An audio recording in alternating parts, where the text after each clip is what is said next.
For some, things didn't go as well. This Healey Silverstone, in spite of the huge impact and the buckled wheel, was able, however, to recover to drive in the parade, if not in the competition.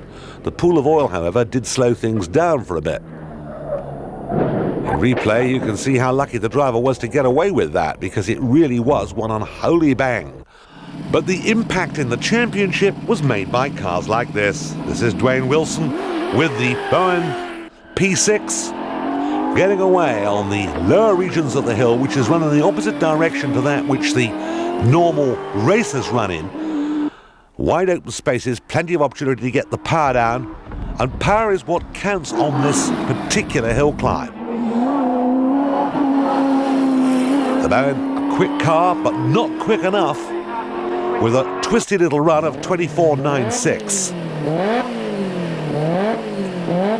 Eric Barnes with the Farrell Toyota out to 2.7 litres was another man who was expected to go well. A compact car, but once again the power situation here saw him at something of a disadvantage.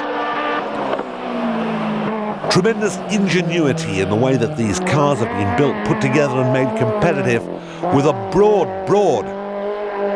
list of chassis employed and a great deal of homework going on everybody's part. A 24.92 for the Farrell Toyota.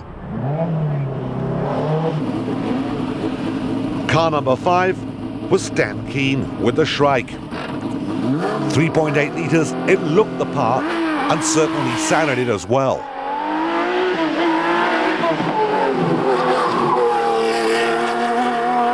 The Shrike was getting its power down, but just wasn't perhaps quite quick enough in the corners. Aerodynamically, these guys certainly were hoping to learn something from the British Pilbeam that was over, which has been dominant in British Hillclimb Championship racing for a long time. Nevertheless, Keane's time at 24.87 was a worthwhile effort. Just as in Britain, hill climbing in Australia, in spite of the vast distances, is a great family sport, and the Thai family have long been supporters. Ivan Thai here in number 12 was reckoned to be a front runner. One has to face it, he's almost a pensionable age, but the man who worked for Repco a while ago certainly was able to show that the Kadicha was a car that with 2 litres was very competitive indeed. Thai here, who'd won in the 60s, was putting up a performance reminiscent of Roy Lane, and the car's the same colour too. But if the British ex-champion Roy Lane couldn't do the job, neither could Thai. The time, as far as he was concerned, here was a competitive 24.50. Perhaps his son could do better. Number 65, Dean Thai, son of Ivan, with the B37 Chevron, the ex-VDS car that Pellet used to drive.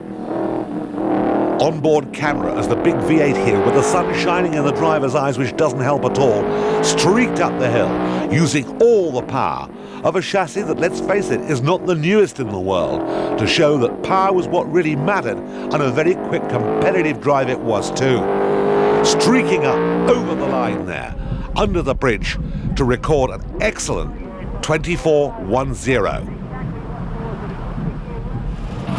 Peter Gumley on the line and about to get away, showing that he'd got the power and he'd got the ability to streak to the top of the hill here in a car that's based on a Volkswagen block, with the addition, however, of some very special bits and pieces in a turbocharger. A comparatively old but well-developed chassis showed that Gumley was the man to watch throughout the entire meeting, the only driver to make the magic 24-second barrier his own. He got up in a 23.99, took the championship and took the crown for 1996. Gumley's victory was a vindication of the Australian ability to put together from nothing something that's very competitive.